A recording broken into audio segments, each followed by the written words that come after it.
এইচআরপিবির পক্ষ থেকে জনস্বার্থে একটা রিট পিটিশন দায়ের করা হয়েছিল 18 সালে। 18 সালে সরকার এই ওষুধের যে মূল্য নির্ধারণ করে সেই মূল্য নির্ধারণের জন্য সরকারের কাছে ক্ষমতা ছিল ওষুধের আইনে, এবং সেই ক্ষমতাটা সরকার সীমিত করে যত 739টা ওষুধের মূল্য নির্ধারণ করত সেটিকে কমিয়ে 177টা করা হয়েছিল। এই সিদ্ধান্তটাকে চ্যালেঞ্জ করেছিলাম আমরা এইচআরপিবির পক্ষ থেকে, যে ওষুধ যেহেতু একটা জীবন ধারণের অন্যতম মাধ্যম, অতএব এটার সঙ্গে আমার বেঁচে থাকার অধিকার সম্পর্কিত, সুতরাং সরকার যেন ওষুধের মূল্য নির্ধারণটা করে সেই নির্দেশনা চেয়ে সেই মামলাটার শুনানি হয়েছে। প্রথম রুল জারি হয়েছে, পরবর্তীকালে আজকে রায় হয়েছে। কয়েকদিন শুনানি হওয়ার পরে আজকে রায় হয়েছে। এখানে সরকার পক্ষ এবং ওষুধ প্রস্তুতকারী মালিক সমিতি তারাও এখানে হিয়ারিং করেছেন এবং এখানে তারা এফিডেভিট দিয়েছেন। এখন আজকে যেটা রায় হয়েছে সেটা হলো, আমাদের যে সার্কুলারটা আমরা চ্যালেঞ্জ করেছিলাম, সরকার একটা সার্কুলার ইস্যু করেছিল 93 সালে, যেখানে বলেছিল যে সরকার যে মূল্য নির্ধারণ করবে সেই তালিকাটা হবে 177, যেটা আগে অনেক বেশি ছিল। কোর্ট এইটাকে বেআইনি ঘোষণা করেছে, বলেছে যে সরকার যেহেতু এই ওষুধের মূল্য নির্ধারণের ক্ষমতাটা অনেক বেশি ছিল তাদের কাছে, সেটি সীমিত করেছে, এটা অবৈধ, এটা ইল্লিগাল।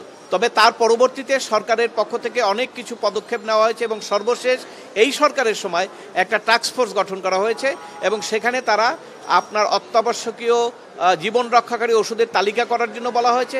এবং নতুন যে একটা আইন হচ্ছে 23 সালে ওষুধ এবং কসমেটিক আইন, সেখানে আবার সেকশন 30-এ বলা হয়েছে মূল্য নির্ধারণ করবে সরকার। সানবিট সব দিবে সামাল। সানবিট ম্যাজিক প্রেস ডিশওয়াশিং এর মাথা ঘোরানো সলিউশন। তবে সরকার কতগুলো মূল্য নির্ধারণ করবে সেগুলো সরকারের তালিকা আছে এবং সেই তালিকাটাও সীমিত।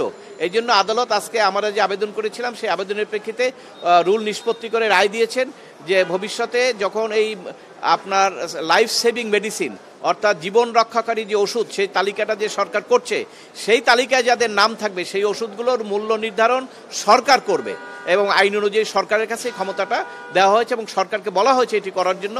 যেহেতু যদি সেটা না করে তাহলে ব্যবসায়ীদের কাছে থাকলে সেখানে মূল্য বৃদ্ধিটা হর হামেশা তারা বৃদ্ধি করবে, যেটা সাধারণ মানুষের ক্রয় ক্ষমতার বাইরে চলে যাবে।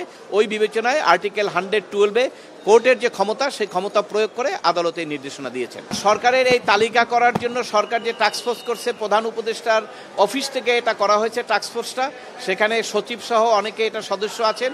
সেই টাস্কফোর্স এই তালিকাটা তৈরি করবেন, এটা একটা পাবলিক ডকুমেন্ট হবে, এটা হওয়ার পরে সেটা আমরা পাবো এবং সরকারের কাছে তো থাকবেই এবং এটা যে সমস্ত ওষুধের মূল্য নির্ধারণ করা হয় সেটা গেজেট করতে হয় এবং সেই গেজেটের মাধ্যমে আমরা জানতে পারবো যে কোন কোন ওষুধের মূল্য নির্ধারণটা সরকার করেছে। এটা বাংলাদেশে প্রস্তুতকৃত ওষুধের কথাই বলা হয়েছে।